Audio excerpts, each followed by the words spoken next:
Janasena party అధినేత పవన్ కళ్యాణ్ జనసేన పార్టీకి సంబంధించి బలోపేతానికి కార్యాచరణ సిద్ధం చేయడం జరిగింది. ఉత్తరాంధ్రకు సంబంధించినటువంటి శ్రీకాకుళం, విశాఖపట్నం జిల్లా కార్యకర్తలు, నాయకులు, కోఆర్డినేటర్లందరితో కూడా సమీక్షా సమావేశాలు పూర్తి చేసుకున్నారు. అసలు జనసేన పార్టీకి సంబంధించి ఎన్నికలకు ఏ విధంగా సిద్ధమవుతుంది, నూతన వరవడితో ఏ విధంగా సిద్ధమవుతుందో ఒకసారి జనసేన పార్టీ ప్రధాన కార్యదర్శి తోట చంద్రశేఖర్ గారు వారిని తెలుసుకున్నారు. సార్ చెప్పండి, నూతన సంవత్సరం ఎన్నికలకి సిద్ధమని ప్రకటించారు జనసేన అధినేత. ఈరోజు సమీక్షా సమావేశాలు ముగిశాయి కదా, సమీక్షా సమావేశాల్లో కీలకంగా ఏ విషయాలు చర్చించారు? మొట్టమొదటిగా ఆంధ్రప్రదేశ్ ప్రజలందరికీ నూతన సంవత్సర శుభాకాంక్షలు తెలియజేస్తున్నాను. మీ అందరికీ తెలిసిందే, జనవరి 1వ తారీఖు నుంచి జనసేన పార్టీ కార్యకలాపాలన్నీ విజయవాడ నడిబొడ్డున ఉన్నటువంటి మన జనసేన ప్రధాన కార్యాలయం నుంచి పవన్ కళ్యాణ్ గారు కొనసాగిస్తున్న విషయం మనందరికీ తెలుసు. ఈ రోజు నుంచి జిల్లా వారీగా సమీక్షా సమావేశాలు చేపట్టడం జరిగింది. ఈరోజు 2 జిల్లాల సమీక్షా సమావేశాలు నిర్వహించడం జరిగింది. పార్టీలోని ముఖ్య నాయకులు, అలానే కార్యకర్తలు, పార్టీ గురించి కష్టపడి పనిచేస్తున్న వాళ్ళందరితో పవన్ కళ్యాణ్ గారు వ్యక్తిగతంగా అందరితో ముఖాముఖిగా చర్చించడం, వాళ్ళ సమస్యలను తెలుసుకోవటం, అలానే పార్టీ నిర్మాణం ఎలా చేయాలో వారికి మార్గదర్శనం చేయడం జరిగింది. ఈ సమీక్షా సమావేశాలు ఇంకొక 4-5 రోజులు చేపట్టి అన్ని జిల్లాలని కూడా కవర్ చేయడం జరుగుతుంది. ఈ సమీక్షా సమావేశాల ద్వారా జనసేన పార్టీ ఎన్నికలకి ఏ విధంగా సమాయత్తం అవ్వాలి, రాబోయే ఎన్నికల సంగ్రామాన్ని ఏ విధంగా ఫేస్ చేయాలి అన్న దాని మీద కూలంకషంగా చర్చించడం జరుగుతుంది. పార్టీ కేడర్ని ఆ విధంగా తయారు చేయడం జరుగుతుంది.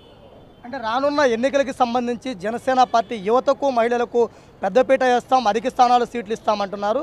అదేవిధంగా కార్యకర్తల నుంచి ఎటువంటి సూచనలు చేశారు పవన్ కళ్యాణ్, వారికి భరోసా ఎలా ఇచ్చారు? ఇప్పుడు మొదటి నుంచి మేము చెప్తూనే ఉన్నాము, ఈ రాష్ట్రంలో ఒక మార్పు తీసుకురావాలనే ముఖ్యమైన ఉద్దేశంతో జనసేన పార్టీ స్థాపన చేయడం జరిగింది. జనసేన పార్టీలో యువతకి అలానే మహిళలకి పెద్దపీట వేస్తామని, అలానే వేస్తూనే ఉన్నాము. ముఖ్యమైన పదవులన్నింటినీ కూడా యువతకే ఇవ్వడం జరుగుతుంది.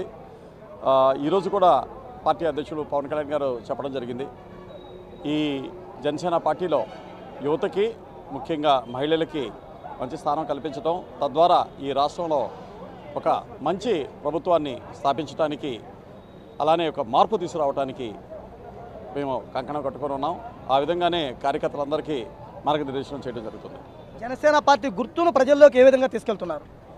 ఇప్పుడు జనసేన పార్టీ గుర్తు అంటే అది సామాన్యుడి గుర్తు. అది గ్లాస్ టంబ్లర్ అంటే గాజు గ్లాసు, అది టీ గ్లాసు. ప్రతి వ్యక్తి అది ఉపయోగించుకోవాల్సిందే. అందువల్ల ఇప్పటికే పూర్తిగా దాని గురించి మన పార్టీ కేడర్లో స్ప్రెడ్ అయ్యింది, ప్రజల్లోకి చాలా స్పీడ్గా వెళ్తుంది. జనసేన పార్టీ గుర్తు కూడా ఎలక్షన్ కమిషను జనసేన పార్టీని చూసి ఇవ్వడం జరిగిందేమో తెలియదు, కానీ సామాన్యుడి జీవితాన్ని ప్రతిబింబించే, సామాన్యుడు ఏదైతే వస్తువుని నిత్య జీవితంలో వాడుతూ ఉంటాడో అటువంటి గుర్తుని జనసేన పార్టీ కేటాయించడం ద్వారా జనసేన కూడా మేలు చేయడం జరిగిందని అనుకుంటున్నాను. గెలిపే లక్ష్యంగా జనసేన పార్టీ కార్యకర్తలకు, నాయకులకు జనసేన పార్టీ అధినేత సమావేశాల్లో చర్చించడము, విజయం సాధించే వరకు అలుపెరగని పోరాటం చేయాలని కూడా సూచించారని చెప్పేసి చెప్పడం జరుగుతుంది. రానున్న ఎన్నికలలో విజయం సాధించేదాకా ప్రతి ఒక్కరూ శ్రమిస్తామని చెప్పేసి కూడా చెప్పడం జరుగుతుంది. కెమెరా పర్సన్ కిషోర్తో శ్రీనివాస్, 99 టీవీ, విజయవాడ నుంచి.